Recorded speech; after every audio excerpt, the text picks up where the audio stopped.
सोचिए, सिर्फ 38 दिनों के अंदर दुनिया एक और बहुत बड़े, एक विनाशकारी युद्ध के मुहाने पर आकर खड़ी हो गई थी। लेकिन फिर कहानी में एक ऐसा ट्विस्ट आया जिसकी किसी को उम्मीद नहीं थी। अमेरिका और ईरान ने अचानक एक समझौता कर लिया। तो चलिए आज इसी की पूरी कहानी समझते हैं कि इस अप्रत्याशित युद्ध विराम के पीछे हुआ क्या। हालात कितने ज्यादा संगीन थे, इसका अंदाजा लगाना हो तो जरा डोनाल्ड ट्रंप का ये बयान देखिए। उनका ये ट्वीट सच कहूं तो वाकई डराने वाला था। इसने पूरी दुनिया की सांसें अटका दी थी कि भाई अब आगे क्या होने वाला है। और ये कोई मजाक नहीं था। ये विनाशकारी युद्ध शुरू होने से महज 90 मिनट पहले रोका गया था। मतलब सिर्फ और सिर्फ 1.5 घंटे का फासला था एक बहुत बड़ी तबाही और दुनिया के बीच, एक ऐसी तबाही जो शायद दुनिया का नक्शा ही बदल देती। तो सवाल ये उठता है कि 38 दिनों के इस जबरदस्त तनाव के बाद आखिर ये युद्ध टला कैसे? दोनों ही देश एकदम हाई अलर्ट पर थे और माहौल बेहद विस्फोटक था। चलिए जरा झांक कर देखते हैं कि पर्दे के पीछे असल में चल क्या रहा था। ईरान में तो आलम यह था कि लगभग 1.5 करोड़ लोग, क्या बच्चे, क्या बूढ़े, क्या औरतें, सबके सब सड़कों पर उतर के एक ह्यूमन चेन बनाकर खड़े हो गए थे। ये एक तरह से दुनिया को सीधा सीधा पैगाम था कि वो किसी भी हमले का सामना करने के लिए पूरी तरह से एकजुट हैं। तो अब सबसे बड़ा सवाल कि इस अचानक हुए समझौते में आखिर तय क्या हुआ है। चलिए इस डील की जो शर्तें हैं उन पर जरा बारीकी से नजर डालते हैं। देखिए, मोटे तौर पर इस समझौते के 3 बड़े पिलर हैं। सबसे पहली बात, ईरान पर जो आर्थिक प्रतिबंध लगे थे उनमें राहत दी जाएगी और यही उसकी सबसे बड़ी मांग थी। इसके बाद जो दूसरी बड़ी बात हुई वो ये कि अमेरिका ने ईरान के न्यूक्लियर एनरिचमेंट प्रोग्राम को मान लिया है, जिससे एक नई न्यूक्लियर डील का रास्ता खुल गया है। और फाइनली ईरान ने हुर्मुज की खाड़ी से गुजरने वाले सभी जहाज़ों को सेफ पैसेज यानी सुरक्षित रास्ता देने की गारंटी दी है। और रुकिए, इसमें एक और बड़ा दिलचस्प एंगल है जिसकी अभी तक पुष्टि तो नहीं हुई है। कहा यह जा रहा है कि हॉर्मुज से निकलने वाले जहाज़ों से ईरान और ओमान एक तरह का ट्रांजिट फी, मतलब एक तरह का टोल टैक्स वसूल सकते हैं। अगर ऐसा होता है तो यह समझौते में एक नया इकोनॉमिक एंगल तो जोड़ेगा ही, साथ ही उस पूरे इलाके में पावर बैलेंस को भी बदल सकता है। तो भाई सवाल यह है कि ये सब करवाया किसने? इतने हाई स्टेक्स गेम में शांति के ये सूत्रधार आखिर बने कौन? जवाब शायद आपको थोड़ा हैरान कर दे। इस पूरी पिक्चर में 2 देशों ने बहुत ही अहम रोल निभाया, पाकिस्तान और चीन।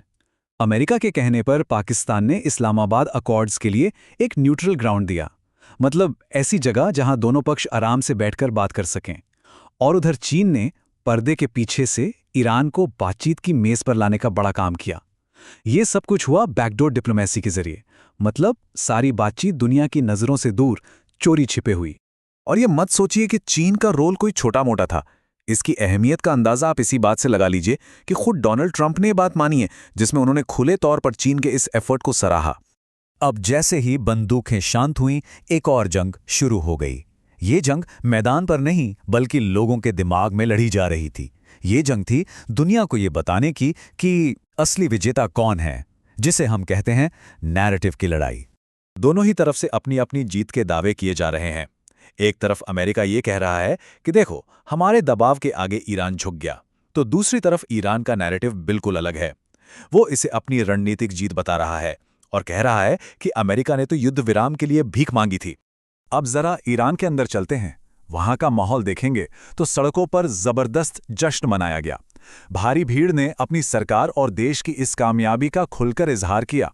वहां के लोगों के लिए ये एक बहुत बड़ी जीत थी। इस पूरी कहानी में एक और बड़ा खिलाड़ी है इजराइल। उसका रुख भी बड़ा दिलचस्प रहा है। सामने से तो उसने कहा बहुत बढ़िया, शांति हो गई, लेकिन पर्दे के पीछे खेल कुछ और ही चल रहा था। इजराइल ने यह पक्का किया कि लेबनान को किसी भी हाल में इस समझौते से बाहर रखा जाए। असल में जब पूरी दुनिया का ध्यान ईरान पर था, इजराइल ने इस मौके का फायदा उठाकर दक्षिणी लेबनान में अपने मिलिट्री ऑपरेशन तेज कर दिए और ईरान समर्थित हिजबुल्लाह को निशाना बनाया। अच्छा, ये तो हुई बड़ी बड़ी बातें डिप्लोमेसी की, पॉलिटिक्स की, लेकिन इसका हम पर, आप पर, मतलब आम आदमी की जिंदगी पर क्या असर पड़ता है? असर बहुत सीधा और बहुत तगड़ा पड़ता है।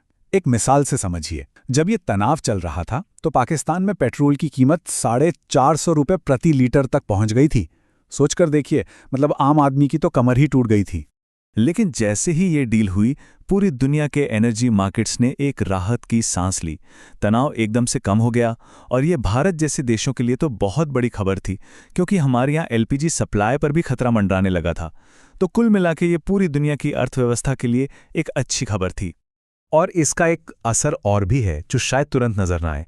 देखिए, दुनिया का जो सारा फोकस, सारा ध्यान ईरान अमेरिका पर अटक गया था, वो अब हटकर वापस यूक्रेन और गाजा जैसे दूसरे जरूरी संकटों पर जा पाएगा।